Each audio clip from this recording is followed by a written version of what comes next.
오늘은 부활절이지만 우리 마가복음 강해를 이어서 하도록 하겠습니다. 오늘 마가복음 강해 46번째 시간으로 흔들리지 않는 하나님 나라와 그리스도라는 제목으로 하나님의 말씀을 선포하도록 하겠습니다. 본문은 6월절 식사와 성찬, 그리고 유다의 배반과 베드로의 확신이 서로 얽혀 있는 본문입니다. 6월절은 하나님께서 애굽의 모든 첫째를 치시는 심판의 밤, 그 밤에 어린 양의 피를 문설주에 바른 집만이 구원받는 사건을 기념하는 절기입니다. 이스라엘 백성은 어린 양의 피뿐만 아니라 어린 양의 고기를 쓴 나물과 무교병과 함께 먹음으로써 애굽 사람들과 구별된 하나님의 백성임을 드러냈습니다. 지금까지 이들이 보낸 6월절은 상징으로 가득한 기대와 소망의 잔치였지만 이번 6월절은 말씀이 육신되어 우리 중에 거하시는 어린 양이 우리를 위하여 식사를 준비하실 것입니다. 예수님은 마지막 6월절 식사의 식주이시자 그 식사에 초청된 사람들은 비겁하고 믿을 수 없는 인간들입니다. 그러나 예수님은 직접 6월절 식사에 어린 양이 되시기 위하여 만찬을 준비하시고 자신의 몸과 살을 예비하십니다. 그러나 제자들은 6월절 식사를 예수님께 함께 먹었지만 그들이 먹은 것이 무엇인지는 그들이 알지 못합니다. 예수님께서 너희 중 한 사람이 나를 팔 것이라는 말에 제자들은 나는 아니죠 라고 말하고 너희 모두가 나를 버릴 것이라는 이 말씀에 제자들은 다 버릴지라도 나는 그리 하지 않겠나이다 라고 말합니다. 그러나 그들은 모두 예수님을 떠나고 부인하고 저주할 것입니다. 십자가 위에 홀로 남은 사람은 오직 예수님뿐이지요. 예수님은 자기 장례를 준비하셨고 철저하게 허영심과 비겁함으로 무장한 인간을 위하여 자기 생명을 아낌없이 베풉니다. 인간의 실패와 낭망, 그리고 계획적인 음모에도 불구하고 하나님의 나라는 하나님의 뜻대로 이루어집니다. 사람들은 예수님을 흔들려고 하지만 오히려 흔들리는 쪽은 권세를 가진 자들, 배신을 하려는 자들입니다. 예수님은 결코 가야 할 길을 앞에 두고 흔들리지 않으십니다. 비겁함과 기만함으로 무장한 인간들 사이에 예수님은 전혀 물러서지 않으시지요. 예수님은 이들을 위하여 자신을 아낌없이 내어줍니다. 따라서 제가 여러분에게 설교하라는 목적은 이것입니다. 여러분이 예수님과 같이 현실에 직면한 문제에 움츠러들지 않고 영향을 받지 않도록 격려하며 그의 은혜 앞에서 살도록 인도하는 것입니다. 오늘 본문의 말씀을 통해서 그리스도의 식사가 우리에게 주는 참된 의미를 넘어 흔들리지 않는 신앙으로 나아가는 시간이 되기를 바랍니다. 먼저 마지막 6월절을 준비하신 그리스도입니다. 베다니에서 하루를 보낸 예수님과 제자들은 무교절 첫날에 6월절 음식을 준비합니다. 유대인 전통에서 6월절 양 잡는 날은 니산월 14일입니다. 그리고 15일은 양을 잡은 그 양을 가족 단위 혹은 이웃과 함께 그 양을 남기지 않고 다 먹어야 합니다. 역사가 요세푸스에 의하면 6월절 때 약 25만 5,600마리의 양을 성전에서 도축하였고 약 250만 명이 예루살렘에 있었다고 기록합니다. 좀 과장된 어떤 표현이라고 말하는데요. 대충 그 정도 될 것이라고 말합니다. 이 기록에 의하면 6월절과 예루살렘 그 주위에 있는 많은 사람들의 인구가 아주 과밀되었을 것을 볼 수 있습니다. 따라서 예루살렘 주민이 아닌 사람들이 6월절 음식을 먹을 장소를 사전에 마련했어야 했습니다. 마련하지 않으면 장소가 없겠죠. 예수님과 제자들도 6월절 음식을 먹기 위하여 마땅한 장소를 준비해야 합니다.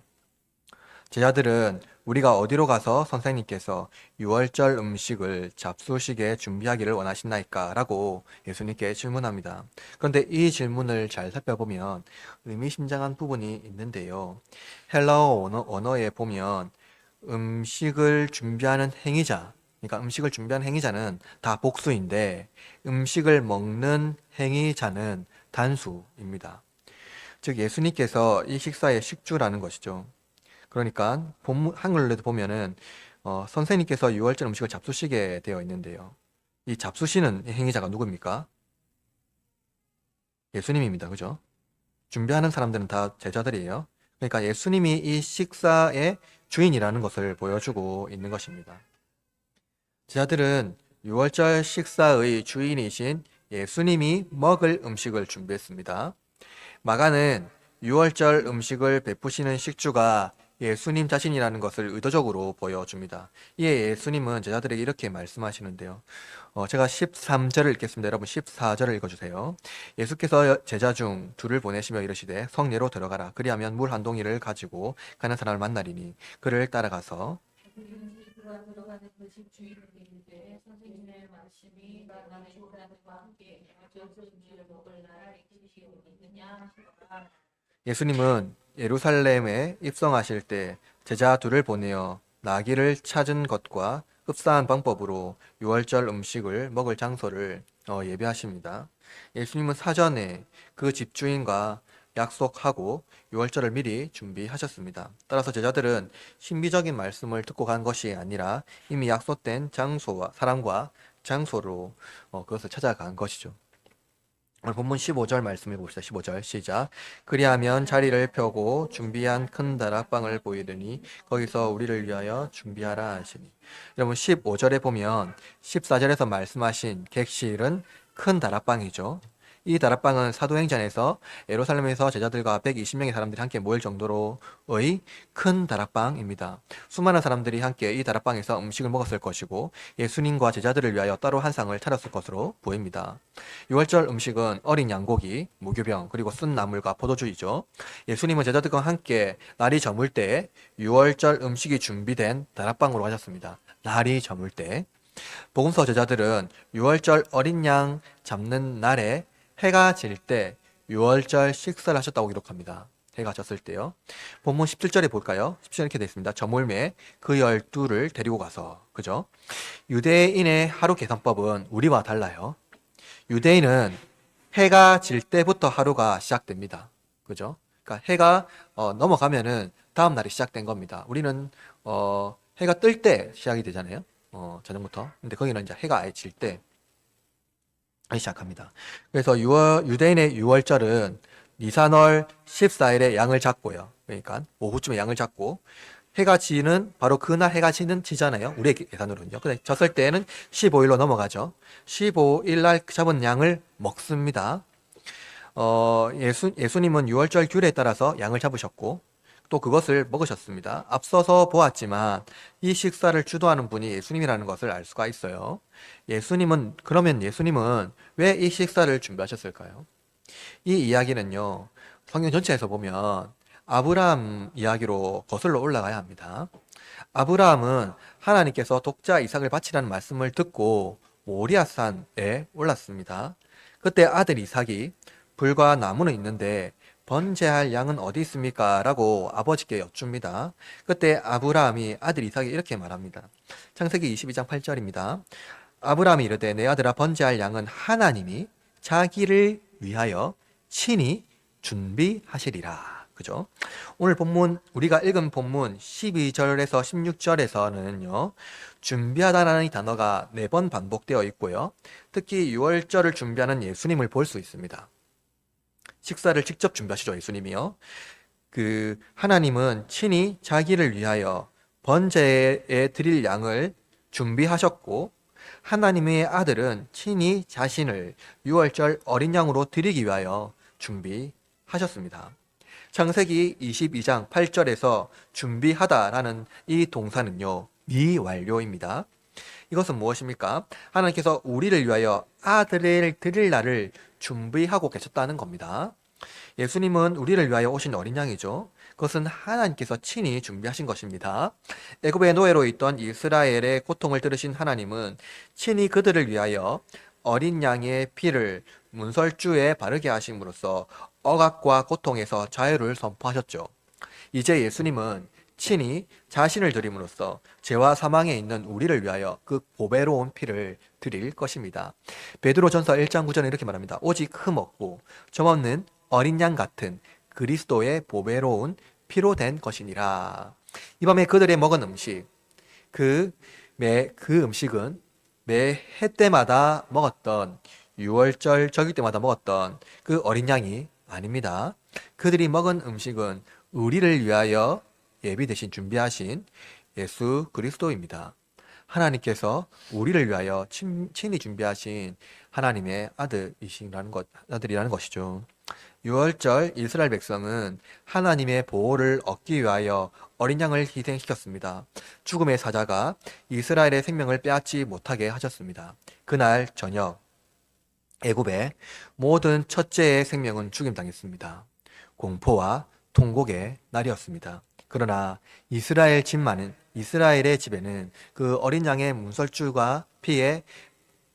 피가 발려져 있는 그 집만은 샬롬이 임했습니다. 어린 양의 피가 그들의 생명을 보존했기 때문입니다.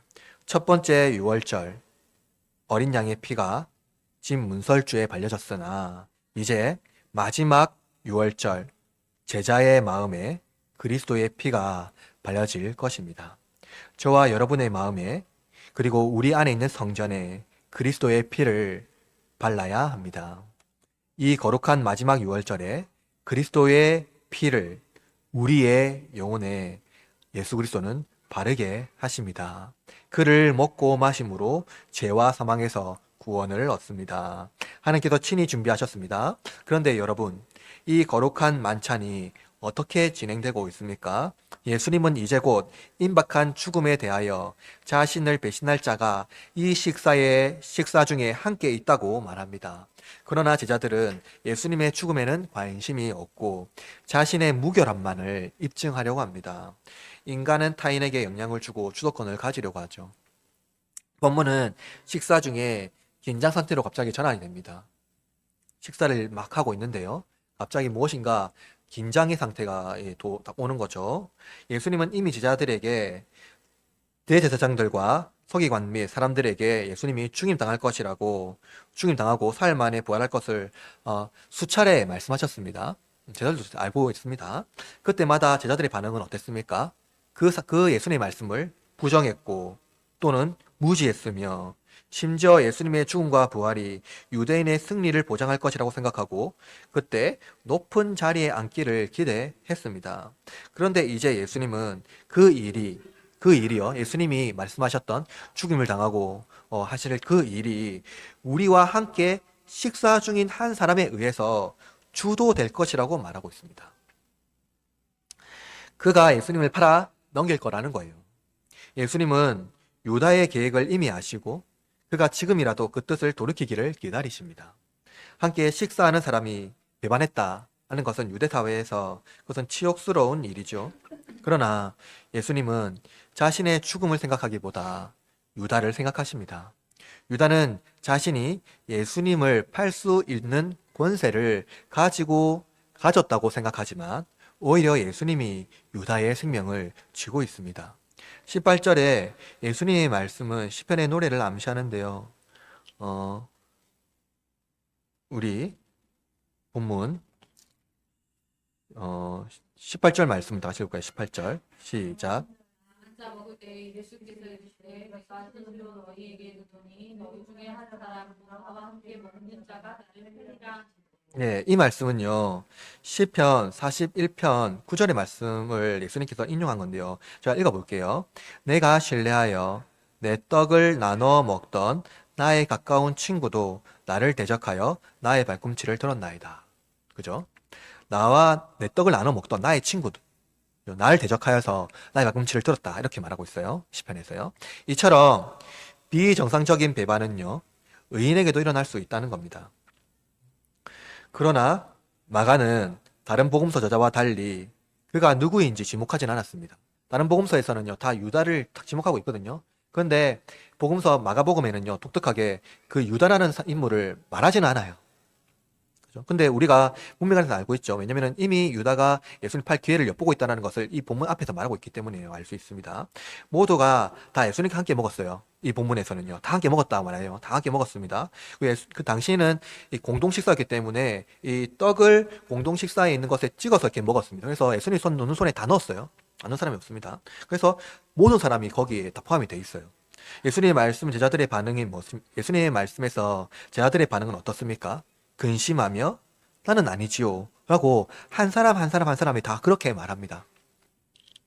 너희 중에 나를 내바는 사람이 있다는 예수님의 말씀을 들은 제자들은 충격을 받았죠. 이들은 예수님의 기적을 베푸시는 것을 보았고요. 또 수많은 무리들에게 진리의 말씀을 선포하는 것을 보았습니다. 심지어 이제 이 제자들은요, 예수님께서 그들에게 위임하신 능력을 경험하기도 했어요. 그때 너무나도 신이 났죠. 예수님 말씀대로 하니까 귀신이 쫓아나고 병자가 낫고 이러한 것들을 경험했어요. 그런데 6월절 저녁 식사 중에 한 사람이 예수님을 배신할 것이라는 그 말씀은 그들에게 심각한 충격을 주었을 것입니다. 예수님은 고난을 받고 죽임을 당할 것이지만 제자들은 그 죄책이 자기에게 없다는 것을 증명받고 싶어 합니다. 그 중에는 유다도 있었습니다. 우리는 여기서 중요한 질문을 하나 제시할 수가 있는데요. 과연 예수님께서 유다가 팔았기 때문에 로마 군병에 의해서 잡혀갔을까요? 유다가 예수님을 팔았기 때문에 예수님이 잡혀갔을까요? 라는 거예요. 여러분 21절 말씀 읽어볼 거예요. 21절 시작. 인자는 자기에 대하여 빈자리에 파는 그 사람에게는 화가 있으리라. 그 사람은 차라리 낫지 아니하면 자기에게 로또하는구나. 여러분 예수님은 유다의 책임을 간과하지는 않으시지만 그렇다고 해서 유다를 이용하신 것은 아닙니다. 예수님은 배반자 때문에 잡혀간 것이 아니라 하나님의 계획과 선지자들의 말씀을 성취하신 겁니다. 예수님은 유다의 배신이 아니더라도 하나님의 뜻을 이루실 것입니다. 다만 유다는 자신의 죄에 대한 책임이 있습니다. 그는 예수님을 이용하여서 이익을 취하였습니다. 그 죄책은 결코 하나님께 이용당하려 하지 않고 오히려 예수님을 이익을 얻기 위하여 이용한 것입니다. 이것이 유다의 죄책이지요. 그는 사탄의 종이 되어 예수님의 발꿈치를 들었습니다. 본문에서 예수님은 그 사람은 차라리 나지 아니하였더라면 자기에게 좋을 뻔하였느니라 라는 이 말씀은 유다의 탄생을 저주하는 것이 아닙니다. 유다가 스승을 배반하여 사탄의 종이 된 현실을 예수님의 고통을 묘사한 것입니다. 따라서 예수님은 제자 유다가 자신을 배반한 고통 때문에 말씀한 것이 아니라 유다가 하나님을 떠나 사탄의 종이 되어 하나님의 용서를 받지 못한 것 때문에 예수님은 고통스러워하는 것입니다. 그것을 말씀하고 있는 것이죠. 예수님은 제자들이 음식을 먹고 있을 때 6월절 절기대로 이제 감사례를 진행합니다. 여러분 전통적인 6월절 절기에 따라서요. 6월절 가장 있죠.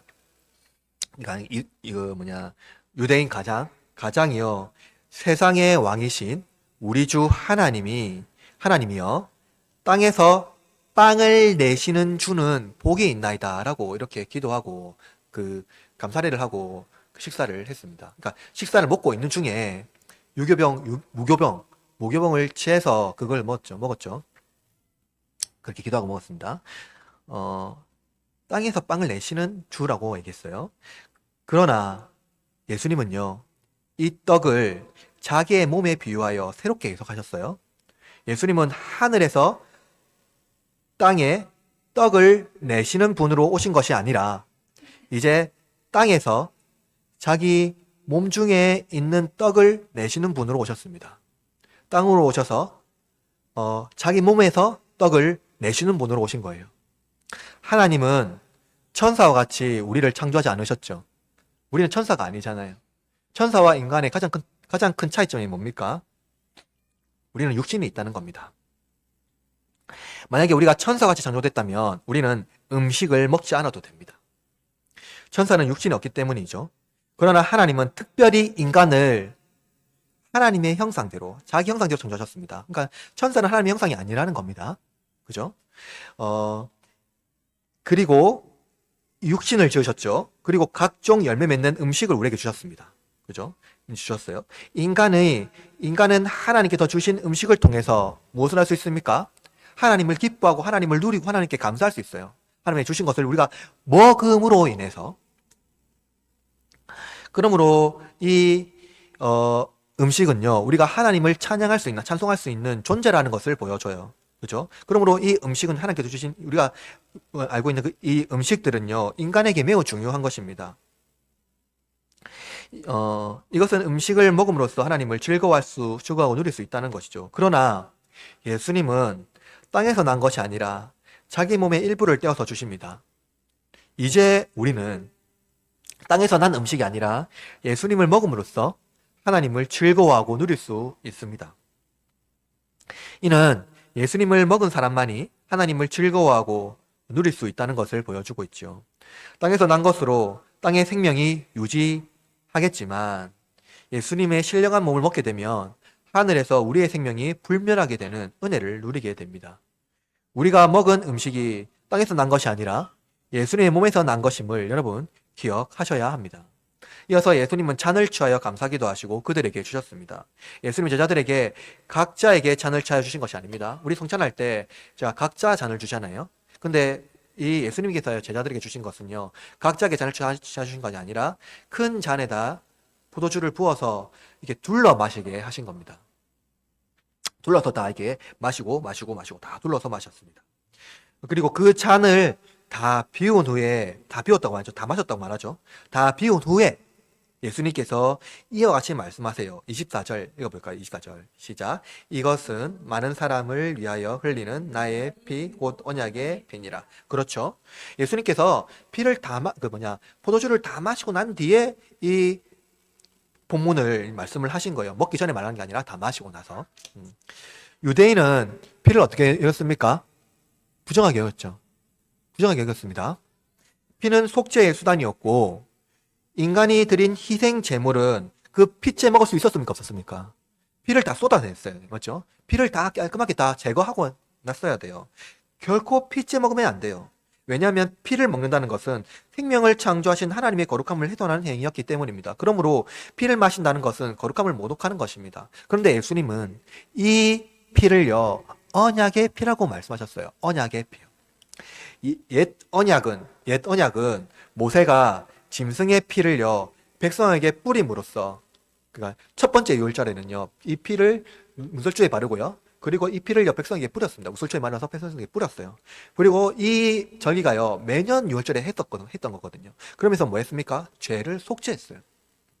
그것을 뭐라 했냐면요, 언약의 피라고 했습니다. 이 언약의 피는 동물의 피를 제외하고는 이해할 수가 없었죠. 그러니까 어린 양의 피를 제외하고는 이해할 수가 없었습니다. 그러나 새 언약은 포로 귀환 이후에 예레미야 시대 때 새 언약을 다시 선포하거든요. 그때 이런 말씀을 선포합니다. 예레미야 31장 33절 말씀인데요. 그날 후에 내가 이스라엘 집과 맺은 언약은 이러하니 곧 내가 나의 법을 그들의 속에 두며 그들의 마음에 기록하여 나는 그들의 하나님이 되고 그들은 내 백성이 될 것이니라. 예수님께서 말씀하신 언약의 피는 이제 우리 중에 뿌려지는 것이 아니라 우리의 마음에 들어와 새겨지는 피의 언약입니다. 그 언약의 피입니다. 예수님의 피는 어린 양의 피는 문서주에 발랐다면, 그리고 그것이 뿌려졌다면 이제 예수님의 보혈은 우리의 영혼의 성전인 마음에 들어와 새겨질 것입니다. 나아가 언약의 피는 장차 충만한 하나님의 통치를 보여줍니다. 본문 25절 이렇습니다. 진실로 너에게 이르노니 내가 포도나무에서 난 것을 하나님 나라에서 새 것으로 마신 날까지 다시 마시지 아니하니라 하시니라. 본문에서 포도나무에서 난 것을 하나님 나라에서 새 것으로 마시는 날까지라고 말씀하고 있는데요. 이 말씀의 의미가 무엇일까요? 예수님은 6월절 이후에 지상사역을 마치고 나서 난 후에 하나님 보좌 우편에 앉으실 겁니다. 그때 예수님은 새 포도주를 마실 거라고 말하고 있는 거죠. 그날에 하나님 나라가 임할 거라는 거예요. 그러므로 참된 성도는 하나님 나라에서 예수님과 함께 포도주를 마시는 영광을 얻게 될 것을 보여주고 있습니다. 그러므로 우리는 예수님의 언약의 피를 마실 때마다 우리의 영혼, 내 마음의 판에 그리스도의 보혈을 발라야 한다는 것을 보여주고 있죠. 이를 통해서 하나님의 나라와 통치를 기대해야 한다는 것입니다. 오늘날 성찬이 연례의식으로 자리 잡혀 있습니다. 그러나 우리의 성찬은 의식이 아니라 하나님의 통치를 기대하는 언약입니다. 그냥 이게 어떤 의식, 그러니까 이 성찬이 그냥 한 번에 하는 의식을 통하여서 그날을 그냥 기념하는 것으로 끝나는 것이 아니라요. 이 성찬을 통해서 무엇을 우리가 해야 되냐면 하나님의 통치를 기대하는 언약으로 나아가야 한다는 것을 말해주고 있는 거죠. 우리가 성찬을 하는 이유, 단지 기념을 하기 위해서, 다시 리마인드 하기 위해서 하는 것이 아니라 세상의 왕이신 하나님을 찬송하고 그의 통치를 이루는 방법으로서 성찬에 참여하는 거예요. 성찬을 통해서 우리는 죄를 고백하고 우리 중에 죄가 있다면 마땅히 그 죄를 어떻게 됩니까? 공동체 내에서 회개해야 합니다. 혼자 회개하는 것이 아니라 함께 회개해야 합니다. 우리는 여전히 흔들리고 때로는 유다처럼 자기 중심적이지만 예수님은 우리를 위하여서 자기 몸과 피를 내어주심으로 새로운 하나님 나라와 통치를 여셨습니다. 그러므로 우리는 예수님의 통치를 믿고 자기 죄를 내려놓고 식탁의 자리에 참여해야 합니다. 이것은 무엇을 말합니까? 이 성찬을 통하여서 더 이상 우리 중에 유다와 같은 사람이 생기지 않도록 해야 한다는 것을 보여주고 있죠. 하나님의 통치와 하나님의 나라를 기대하는 방식으로 나가야 한다는 것입니다. 여러분 기억하시죠? 이 성찬이 치리와 매우 길쭉하게 관련이 있다는 것. 그것은 하나님의 통치가 우리 가운데 어떻게 실현이 되는지를 보여주고 있는 것을 말씀해주고 있습니다. 이 거룩한 식탁에서 불멸의 음식을 먹고 하나님을 즐거워하고 누리는 자가 우리 공동체가 되어야 한다는 것이죠. 마지막으로 예수님과 제자들은 이제 식사 자리를 떠나 감난산으로 갑니다. 감난산에서 예수님은 다시 제자들이 배신할 것이라고 말씀하세요. 그런데 앞에서는 너희 중에 나를 팔 것이라고 말했지만 이번에는 어떻게 말합니까? 너희가 다 나를 버릴 것이라고 말해요. 버리다 라는 우리 본문에 있는 버리다 이 말씀은요, 헬라어 원어에 그대로 보면 실족하다, 넘어지다 라는 의미예요. 제자들은 예수님께서 심각한 반대에 부딪히자 넘어지게 될 것입니다. 그러나 이들이 유다와 같이 예수님을 배반할 것을 계획한 것은 아니에요. 유다는 계획했지만 이들을 모두가 배신한다는 이 모두가 제자들은 계획을 한 것이 아니라는 거예요. 다만 이들은 계획하지는 않았지만 반드시 지켜야 할 것을 지키지 못할 것입니다. 이들의 죄는 나약함과 무절제이죠. 그런데 이 일이 일어난 이유에 대하여 예수님은 이렇게 말씀합니다. 이는 기록된 바 내가 목자를 치리니 양들이 흩어지리라 하였습니다. 예수님께서 인용하신 말씀은 선지자 스가랴의 기록에 보면 알 수 있습니다. 스가랴 13장 7절에 이렇게 말합니다. 만군의 여호와가 말하노라. 칼아 깨어서 내 목자 내 짝된 자를 치라. 목자를 치면 양이 흩어지려니와 작은 자들 위에는 내가 내 손을 들으리라. 여러분 보십시오. 예수님께서 인용하신 스가랴 본문에 보면 독특한 점을 발견할 수가 있는데요. 그것은 여호와가 하나님이 자기 목자를 치신다는 거예요. 하나님께서 자기 목자를 치신다는 거예요. 성경에서 목자는 종종 예수님을 표현하는 상징 언어로 사용합니다. 따라서 본문에 목자를 칠 것이라고 되어 있는데요. 본문에도 목자를 칠 것이라고 되어 있는데요. 이것은 목자를 칠 것이라고 되어 있지 제자들이 배반한다고 해서 제자들을 칠책할 것이라고 하는 말씀이 아니라는 거예요. 다만 목자를 치게 되면 어떤 일이 일어납니까? 양들이 흩어질 것이라고 말해요. 그렇죠? 따라서 그 환난에 대비하지 못하고 깨어있지 못한 제자들은 다 흩어질 것이라고 말하고 있는 겁니다. 제자들은 예수님의 순환이 모든 것의 마지막이며 파멸이라고 생각했지만 예수님의 순환은 새로운 제자도의 갱신이며 하나님 나라를 세상 나라에 세우시는 사건입니다. 그런데 제자들이 흩어지면 지금까지 예수님께서 제자들과 함께 세우신 하나님의 나라와 복음, 그리고 제자들 양육하신 그 제자들은 어떻게 될까요? 그 양육은, 그 제자의 상태는요, 물거품이 되겠죠. 그러나 예수님께서 이루시는 하나님 나라는 제자들과 인간들의 실패와 죄 때문에 무산되지 않습니다. 오늘 18절 말씀 이렇습니다. 그러나 내가 살아난 후에 너희보다 먼저 갈릴리로 가리라. 예수님은 흩어진 제자들을 다시 부르실 것입니다. 어디서 부릅니까? 갈릴리에서 부를 겁니다. 예루살렘이 아니라 갈릴리이죠. 세상의 중심이며 화려한 성전이 있는 곳이 아니라 변방이며 선한 자가 나올 수 없다고 여겨지는 가난하고 척박한 바닷가가 있는 갈릴리에서 하나님 나라를 예수님은 시작할 것입니다. 흩어진 제자들이 다시 갈릴리로 모여서 그리스도를 영접할 것입니다. 우리는 종종 우리가 열심히 하면 하나님 나라가 이 땅에 세워지고 성장하고 하나님의 뜻이 이 땅에서 이루어질 것이라고 생각합니다. 우리가 열심히 예배하고 열심히 전도하고 열심히 기도하면 하나님의 뜻이 이 땅에 이루어질 것이라고 생각하지요. 예배와 기도 그리고 전도도 열심히 합니다. 온 마음과 정성을 다해서 하나님을 예배합니다. 그러나 우리가 노력해서 하나님 나라가 이루어지는 것이 아니라 하나님의 열심으로 하나님의 나라는 이루어진다는 것이죠. 성경을 열심히 읽어도 그리고 역사와 인류의 모든 삶과 사건을 살피고 연구하더라도 우리가 이 모든 인류가 하나님 나라에 기여한 것은 아무것도 없습니다. 그런데 우리는 착각하지요.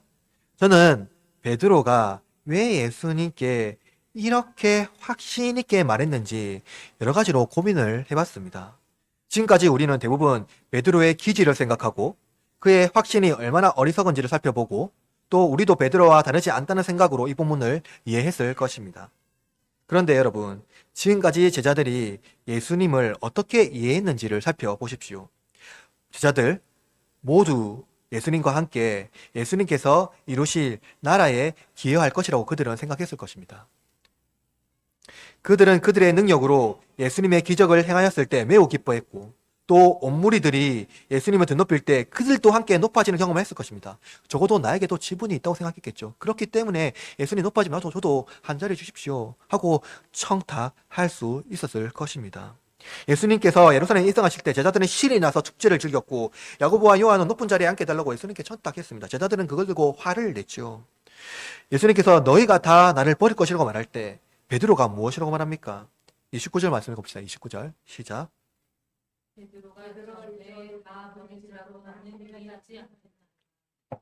베드로는 확신 있게 예수님을 버리더라도 다 실족하더라도 다 넘어지더라도 나는 결코 당신을 떠나지 않습니다. 당신을 모른 척하지 않습니다. 라고 말합니다. 여러분, 베드로는 왜 이렇게 말했을까요? 자기 확신일까요? 베드로는 내가 열심히 해서 하나님 나라를 이루겠습니다. 내가 열심히 해서 당신을 지키겠습니다. 라고 말하고 있는 것입니다. 그러나 본문은 철저하게 하나님이 준비한 잔이 예수님께로 향하고 있습니다. 그 잔은 결코 베드로의 열정으로 멈추게 하거나 또는 성취되게 할 수 없습니다. 예수님을 지키려는 베드로에게 이렇게 말합니다. 본문 30절 읽어봅시다. 30절 시작. 예수께서 이르시되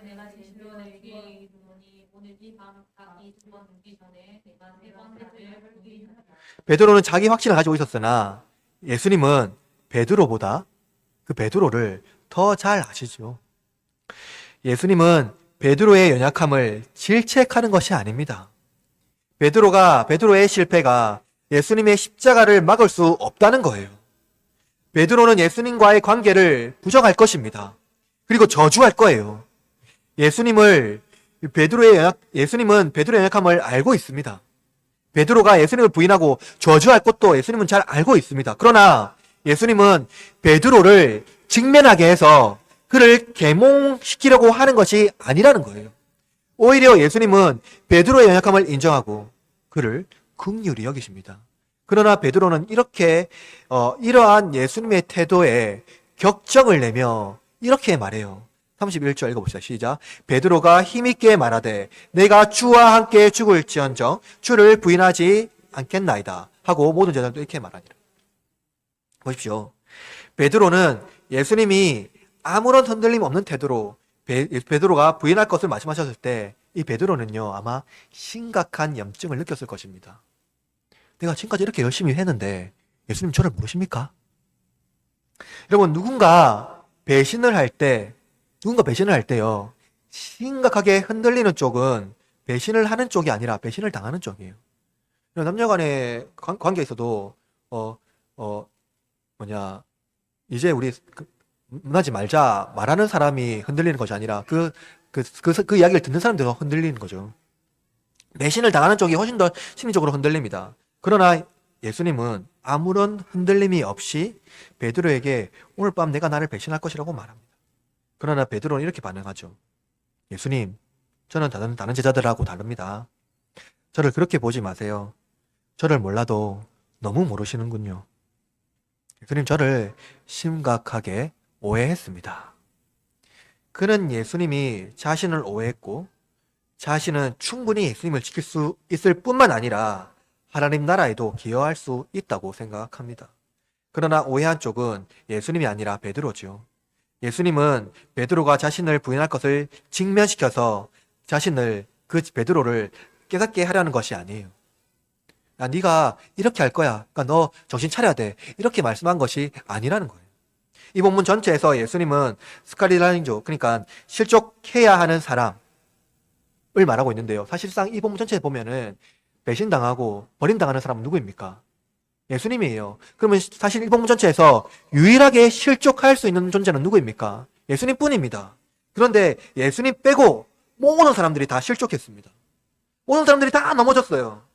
오히려 실족하고 있는 사람들은 제자들입니다. 예수님 베드로에게 네가 나를 버리더라도 실족하지 말라고 말씀하신 거예요. 우리는 예수님 앞에서 끊임없이 나는 아니지요라고 말하며 자기 연약함을 인정하지 않습니다. 나는 그렇지 않아요. 나는 예수님이 생각하는 그런 사람이 아니에요. 나는 신앙생활을 열심히 하고 하나님 나라에 기여할 수 있는 그러한 좋은 그리스도인입니다 라고 말하고 싶어하고 그것을 기쁘게 생각하는 사람이 왜라는 겁니다. 나는 아니지요. 저는 저 세리와 다릅니다. 나는 괜찮은 신앙인입니다. 이 드라마에서 흔들려야 하는 인물은 오직 예수님입니다. 그러나 예수님을 제외한 모든 사람들이 흔들리죠. 인정의 욕구, 통제의 욕구가 가득한 우리의 내면의 우상이 우리를 지키지 못합니다. 만약 베드로가 예수님을 오해하지 않았다면 예수님께서 내가 나를 부인할 것이다 라는 이 말씀에 이렇게 응답했을 것입니다. 예수님, 나의 믿음 없음을 불쌍히 여겨주십시오. 내가 예수님을 부인하지 않도록 도와주십시오. 라고 예수님께 겸손히 청했을 것입니다. 용감하게 예수님을 고백하고 떠나지 않겠다고 말하는 것은 위험한 상황을 도래하기 전에 안전할 때는 훨씬 더 쉽습니다. 그러나 그 상황에 직면하게 될 때 그 고백은 물거품이 될 것입니다. 베드로와 같이 강력한 고백도 하나님 나라에 기여할 수 있다는 그 헌신도 우리를 제자의 길로 인도하지 못합니다. 우리는 잠잠히 하나님께서 이루실 구원을 바라보아야 합니다. 하나님께서 우리를 위하여 준비하신 어린 양 잔치에 우리를 초청하신 것을 즐기며 감사하고 기뻐해야 합니다. 잠잠히 하나님께서 이루실 것에 우리는 그것을 바라보며 하나님께서 이루신 그 축제의 잔치에 감사해야 되는 것이죠. 그러므로 여러분, 이것을 기억해야 됩니다. 우리는 종종 성찬식을 장례식으로 생각해요. 슬프게 생각하죠. 그러나 여러분, 저는 최근에 이런 생각을 했어요. 제가 사랑하는 아내와 평생을 살다가 제가 먼저 갈 수도 있지 않습니까?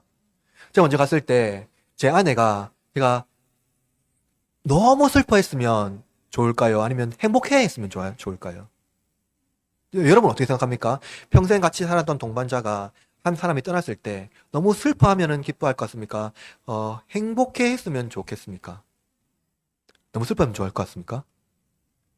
저는 이 생각했어요. 당신과 함께한 나의 인생이 너무 행복했습니다 하고 떠나보내는 게 더 좋을 것 같아요. 여러분 어떻게 생각합니까? 예, 그것입니다. 성찬이요.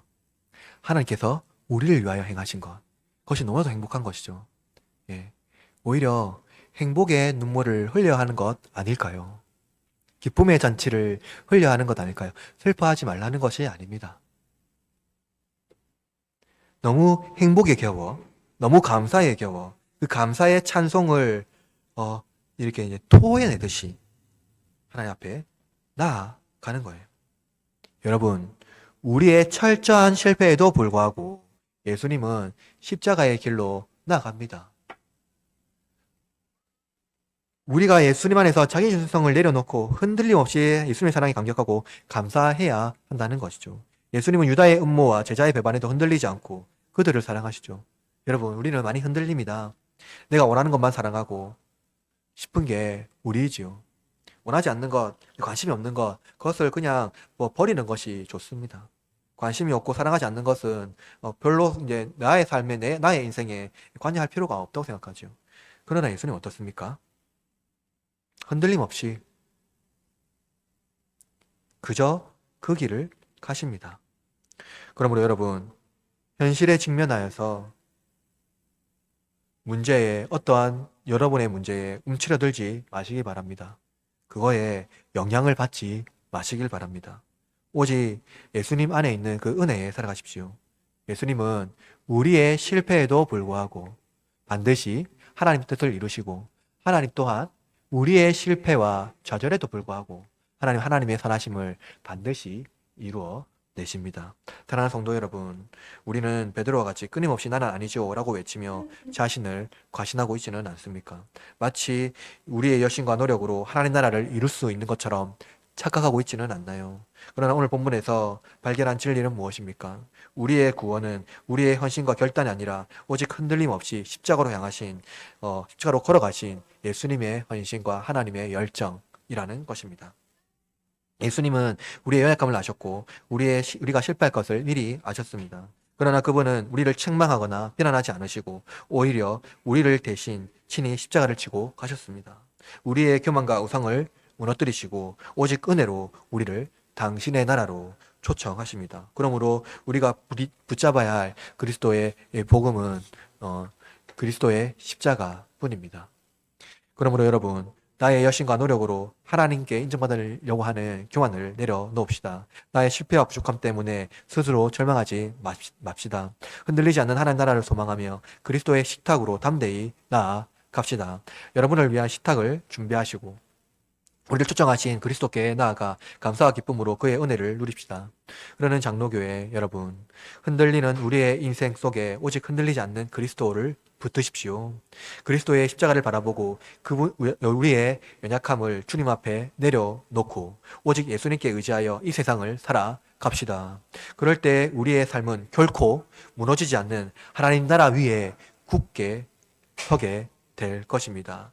오직 예수님만이 우리를 흔들리는 인생에서 붙드시고 끝까지 우리를 그의 제자로 인도해 주십니다. 성령께서 우리를 보증해 주십니다. 이 놀라운 은혜 안에 담대히 살아가 예수 그리스도의 십자가 안에 기쁨과 감사를 누리며 살아가시길 바랍니다. 이제 일주의 삶을 살아갈 때에 여러분, 예수님께서 우리를 향하신 그 큰 사랑을 힘입어 믿음과 담대함으로, 그리고 좌절과 실패에도 불구하고 예수께서 이루실 그 십자가의 소망을 기뻐하며 담대한 믿음 안에 일주일의 삶을 힘있게 살아가는 그러는 장로교회 동료님 되기를 주님의 이름으로 축원합니다.